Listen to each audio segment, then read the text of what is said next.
22 सितंबर को सोमवार घट स्थापना हुई थी। हमने माता शैलपुत्री की पूजा की। 23 सितंबर को द्वितीया माता ब्रह्मचारिणी की पूजा की। 24 सितंबर को तृतीया माता चंद्रघंटा की पूजा की। 25 सितंबर को हमने चतुर्थी माता कूसबंडा की। 26 सितंबर को पंचमी माता स्कंद माता की हमने पूजा की। 27 सितंबर षष्ठी माता कात्यायनी की।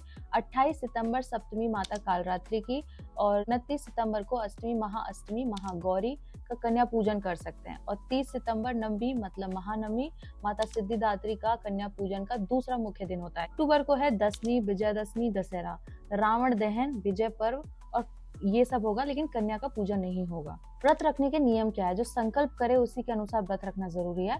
पूरा 9 दिन में पहले 22 सितंबर से 30 सितंबर तक ही ये व्रत रखा जाएगा। सिर्फ पहला दिन और अष्टमी या नवी रख सकते हैं। व्रत 2 अक्टूबर तक नहीं रखा जाता क्योंकि दशहरा व्रत का दिन नहीं होता। 30 सितंबर नवमी है, तो कन्या पूजन हम इन 2 दिन कर सकते हैं। आप अष्टमी या नवी में से किसी एक दिन कर सकते हैं। कई लोग दोनों दिन करते हैं, इसे और भी शुभ माना जाता है। 2 अक्टूबर को दशहरा है, उस दिन व्रत और कंजक नहीं होंगे। सितंबर को महानवमी होगी, उसके बाद 1 अक्टूबर को दशमी शुरू हो जाएगी और 2 अक्टूबर को विजयदशमी दशहरा मनाया जाएगा। इसलिए 1 अक्टूबर को नवरात्रि का व्रत या कन्या पूजन नहीं किया जाता। उस दिन सिर्फ दशमी तिथि का आरंभ होता है। 1 अक्टूबर को लोग साधारण पूजा अर्चना कर सकते हैं, लेकिन ये मुख्य व्रत या कंजक का दिन नहीं है। कन्या पूजन केवल 29 नवमी को ही करनी चाहिए, क्योंकि लोग बहुत कंफ्यूज हो रखे हैं कि है ना, कंजक को इस बार किस दिन को करना चाहिए। नवरात्रि 10 दिन की है, जबकि सामान्य रूप से नवरात्रि 9 दिन की होती है। ऐसा पंचांग और तिथि के संयोग से हुआ है, क्योंकि कारण यह है कि प्रतिपदा और दशमी का संयोग। इस साल अश्विन माह की प्रतिपदा पहला दिन देर रात से शुरू हुई थी, इसलिए पूजा का आरंभ अगले दिन से गिना गया।